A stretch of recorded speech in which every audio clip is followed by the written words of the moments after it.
నమస్తే, welcome to I dream. నా పేరు ప్రసాద్. ఆంధ్రప్రదేశ్లో ఆడుదాం ఆంధ్ర అనే కార్యక్రమానికి ప్రభుత్వం శ్రీకారం చుట్టింది. గ్రామీణ ప్రాంతాల్లో ఉన్న ఔత్సాహిక క్రీడాకారులకు మంచి అవకాశాలు కల్పించాలన్నది ఈ ఆలోచన లక్ష్యంగా కనిపించింది.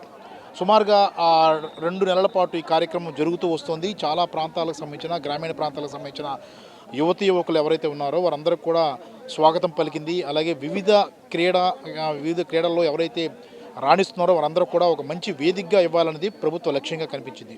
అయితే ఆడుదాం ఆంధ్ర అని ఇది పెట్టిన వెంటనే ఎల్లో మీడియా కానీ, లేదంటే చాలా విపక్షాలు కానీ అసలు ఈ కార్యక్రమం ఎందుకు, జనంతో ఆడుకుంటున్నారు జగన్, ఇలాంటి కార్యక్రమాల వల్ల డబ్బులు వేస్ట్ అనే విస్తృతమైన దుష్ప్రచారాన్ని చేసిన పరిస్థితుల్లో ఇన్నాళ్ళు దాదాపుగా వేలాది మంది గ్రామీణ ప్రాంతాలకు సంబంధించిన యువకులు పాల్గొన్నట్లుగా స్పష్టమవుతోంది. ఫైనల్స్ జరుగుతున్నాయి. ఈ ఫైనల్స్లో గెలుపొందిన క్రీడాకారులకు ముఖ్యమంత్రి చేతుల మీదుగా బహుమతులు, అలాగే మిగిలిన సర్టిఫికెట్లు కూడా అందజేయబోతున్నారు. మనతో రాష్ట్ర సాంస్కృతిక సమితి క్రియేటివ్ హెడ్ జోగినాయుడు గారు ఉన్నారు. జోగినాయుడు గారు నమస్తే అన్న. అంటే ఆడుదాం ఆంధ్ర కార్యక్రమం పెట్టినప్పుడు అసలు ప్రభుత్వానికి పని పాటలు లేదు, ఈ ఆట ఏంటి అనేది ప్రచారం చేశారు. కానీ ఈ ఫైనల్స్కి వచ్చేటప్పటికి ఇంతమంది గ్రామీణ ప్రాంతాల్లో ఆసక్తి గల క్రీడాకారులు ఉన్నారా అనేది అనిపిస్తుంది. అసలు మీరు అనుకున్న లక్ష్యం నెరవేరినట్టు అని చెప్పుకోవచ్చా? ముందుగా మన ముఖ్యమంత్రి గారు వైఎస్ జగన్మోహన్ రెడ్డి గారు ఒక మంచి ఉద్దేశంతో, అంటే ఒక మంచి సాంప్రదాయాన్ని ఆంధ్రప్రదేశ్లో ప్రతి గ్రామాన్ని ఒక్కసారి మొదలు పెట్టాలని చెప్పి ఈ ఆడుదాం ఆంధ్ర అనే గొప్ప కాన్సెప్ట్ని భారతదేశంలోనే మొట్టమొదటిసారి ప్రారంభించారండి. ఇది గొప్ప సాంప్రదాయం, గొప్ప సంస్కృతి. ఎందుకంటే ప్రతి పల్లెటూరులోనూ ఇప్పుడు ఈ సెల్ ఫోన్ యుగంలో ఆటలు పాటలు చాలా తగ్గిపోయాయి. కేవలం ఏంటంటే ఈ టీవీ ప్రోగ్రామ్స్ ద్వారానో యూట్యూబుల ద్వారా తప్పితే మనకు యాక్టివిటీ అనేది లేదు ఆంధ్ర రాష్ట్రంలో. సో ఇలాంటి పరిస్థితుల్లో, ఇలాంటి ఒక వాతావరణంలో ఒక గొప్ప సంస్కృతిని మొదలుపెట్టిన ముఖ్యమంత్రి గారికి ముందు ప్రతి ఒక్కరూ కృతజ్ఞతలు తెలియజేసుకోవాలి. మీరు అన్నారు దుష్ప్రచారం అని. వైఎస్ జగన్మోహన్ రెడ్డి గారు వచ్చిన ఈ 5 ఏళ్లలో ఏ రోజు దుష్ప్రచారం చేయలేదు చెప్పండి. అంటే అది సో ఇది కొత్త విషయం ఏం కాదు. కాబట్టి దీని గురించి మనం ఎంత తక్కువ మాట్లాడుకుంటే అంత మంచిది. సో ఆయన డే 1 నుంచి ఇప్పటి వరకు, రాబోయే ఒక 2 నెలల్లో ఎలక్షన్లో వచ్చే వరకు ఏ ప్రోగ్రామ్ చేసినా, సంక్షేమం చేసినా, డెవలప్మెంట్ చేసినా, ఇలాంటి ఆటలు పాటలు ఎలాంటి యాక్టివిటీస్ చేసినా ప్రజల కోసమే చేశారండి. 1 to 100 ఆయన ఏది చేసినా ప్రజలు ప్రజలు ప్రజలు ప్రజలు ప్రజలు దీన్ని ఎవడైనా ఒప్పుకొని తీరాల్సిందే. ఇందులో పెద్ద డిస్కషన్ ఏం లేదు. అంటే ఒకటన్నా, మీరు కూడా గ్రామీణ ప్రాంతం నుంచి వచ్చారు. గ్రామీణ ప్రాంతంలో చాలామంది యువకులు ఉన్నారు, చాలామంది క్రీడ పట్ల ఆసక్తి ఉన్న వాళ్ళు ఉన్నారు. కానీ వాళ్ళకి వేదిక అనేది లేదు. ఎంతసేపు సెలక్షన్స్లో కొంతమంది వెళ్తారు, దానికి చాలా డబ్బులు ఖర్చు అవుతాయి. అందుకని వాళ్ళు ఏంటంటే ఆ గ్రామాల్లోనే, అంటే ఎంత మంచి నైపుణ్యం ఉన్నప్పుడు కూడా అక్కడే నలిగిపోయే పరిస్థితి ఉంది. ఇలాంటి ఈ ఆడుదాం ఆంధ్ర, ఇది అందరి ఆట నినాదంతో చేసిన కార్యక్రమం ఏదైతే ఉందో, దీనివల్ల ఖచ్చితంగా గ్రామీణ ప్రాంత ఔత్సాహిక క్రీడాకారులకు మంచి అవకాశం ఇచ్చినట్టుగా భావించాలా? డెఫినెట్గా అండి. అంటే ఒక పంచాయతీ లెవెల్ నుంచి టౌన్, సిటీ వరకు, ముఖ్యంగా గ్రామీణ ప్రాంతాలు ఎందుకు ఎక్కువ పార్టిసిపేషన్ కలిగేశారంటే ఇదే కారణం. అంటే గ్రామాల్లో ఉన్న యువకులు ప్రతి ఒక్కరికి ఒక మంచి ప్లాట్ఫామ్, ఇష్టం వచ్చినట్టు మాట్లాడుతున్నారండి. ఇది పొలిటికల్ అని చెప్పి, పొలిటికల్ని కళ్ళు కనపడటం లేదండి. గవర్నమెంట్ ఆర్గనైజ్ చేసింది, ఒక గవర్నమెంట్ ఆర్గనైజ్ చేసిన దాన్ని పొలిటికల్ అని ఎలా అంటారు? సో ఆర్గనైజ్ చేసి ముఖ్యమంత్రి గారే స్వయాన్ని ఈరోజు విశాఖపట్నంలో వాళ్ళందరికీ, ఫైనాన్స్లో వచ్చిన వాళ్ళందరికీ ప్రైజ్ డిస్ట్రిబ్యూషన్ ఇచ్చి వాళ్ళని ఎంకరేజ్ చేస్తున్నారంటే, రాష్ట్రంలో ఇంతమంది యువకుల్ని ఎంకరేజ్ చేస్తున్నారంటే ఇంతకంటే గొప్ప ప్లాట్ఫామ్, ఇంతకంటే గొప్ప సంస్కృతి ఇంకేముంటుంది చెప్పండి. సో కాబట్టి ఎవరు ఏమన్నా కూడా ఈ ఆడుదాం ఆంధ్ర అనే కాన్సెప్టు ఒక మంచి ప్లాట్ఫాము మొదలుపెట్టారు. ఇది ఈ సంవత్సరంతో మొదలయ్యి రానున్న సంవత్సరాలు అన్నింటిలోనూ కూడా ముఖ్యమంత్రి గారు మరింత గొప్పగా దీన్ని డెవలప్ చేసి కాన్సెప్ట్ని చేస్తారు. మనందరం చూడబోతున్నాం.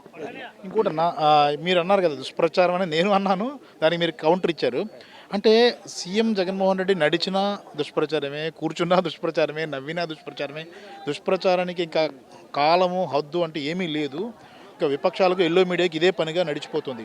మీరు ఈ సాంస్కృతిక సమితి ద్వారా దాన్ని ఏ రకంగా తిప్పికొట్టబోతున్నారు? అంటే ఒక సానుకూల దృక్పథంతో ఈ దుష్ప్రచారాలను ఏ రకంగా తిప్పికొట్టబోతున్నారు?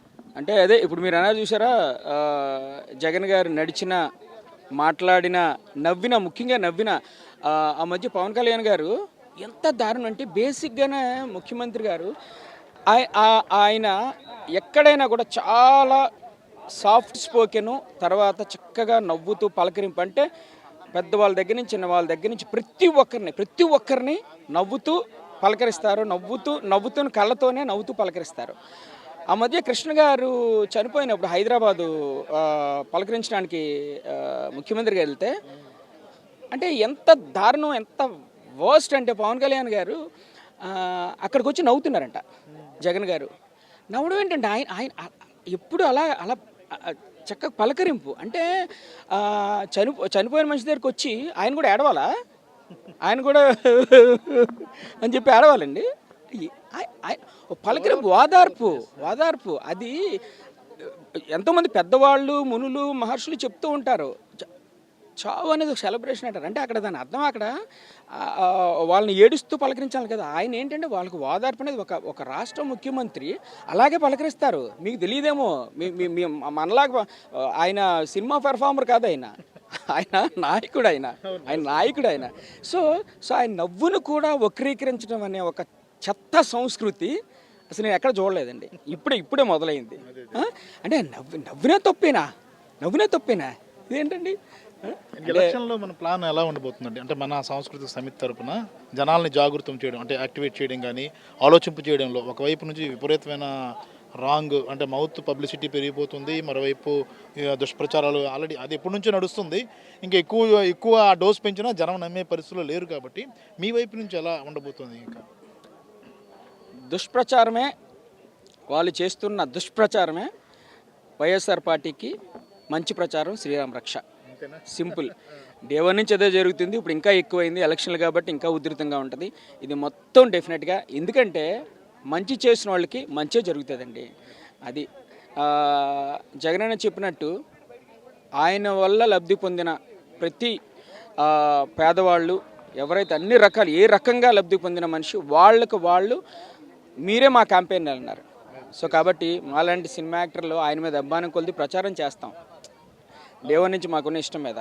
సో మాకంటే కూడా ఎవరైతే లబ్ధి పొందారో వాళ్ళందరూ చేసే ఆ ప్రచారం జగనన్నకి 1000 రెట్లు. సో అది చాలు. అంతకంటే స్టార్ క్యాంపెయినర్లు ఆయనే బేసికల్గా ఒక స్టార్ క్యాంపెయినర్. సో ఆయన వల్ల లబ్ధి పొందిన మాలాంటి వాళ్ళము, పేద కళాకారులు ఎవరైతే ప్రతి ఒక్కరు కూడా ఆయనకి స్టార్ క్యాంపెయినర్లే. అది చాలు ఆయనకి, ఎవరు అవసరం లేదు, ప్రజలే చాలు ఆయనకి. Thank you. రైట్, చూసాం కదా, మొత్తం మీద ఆడుదాం ఆంధ్ర సూపర్ సక్సెస్ అయింది. అంటే అనుకున్న దానికన్నా సూపర్ సక్సెస్ అయినట్లుగా చెప్పుకోవచ్చు. ఎందుకంటే ప్రభుత్వం పిలిపించింది, దానికి ప్రతిగా స్పందించింది యువలోకం, ముఖ్యంగా క్రీడాలోకం. ఎవరైతే గ్రామీణ ప్రాంతాల్లో ఉన్న చాలామంది క్రీడాకారులంతా కూడా స్పందించి ఈ కార్యక్రమంలో పాల్గొనడం, తమ సత్తాన్ని చాటడం అనేది జరుగుతూ వస్తుంది. దీనికి ఫైనల్స్లో ఎవరైతే గెలుపొందారో వారందరూ కూడా ముఖ్యమంత్రి చేతుల మీదుగా సర్టిఫికెట్స్ ఇవ్వడం, వారిని బాగా రాణించిన వారికి మరింత ఉన్నత స్థాయిలో తీసుకెళ్లేందుకు సిద్ధమవుతున్న పరిస్థితి కూడా కనిపిస్తుంది. మరోవైపు ప్రజలే స్టార్ క్యాంపెయినర్లని ముఖ్యమంత్రి పిలిపించిన నేపథ్యంలో ఖచ్చితంగా రేపు ఎన్నికల్లో వారే క్యాంపెయినర్లుగా ఉంటారు. ఈ విషయంలో తాము చాలా ధీమాగా ఉన్నామంటూ సాంస్కృతిక సమితి క్రియేటివ్ హెడ్ చెబుతున్న పరిస్థితి కూడా కనిపిస్తుంది. కెమెరామెన్ మూర్తితో ప్రసాద్, ఐడ్రీ మీడియా, విశాఖపట్నం.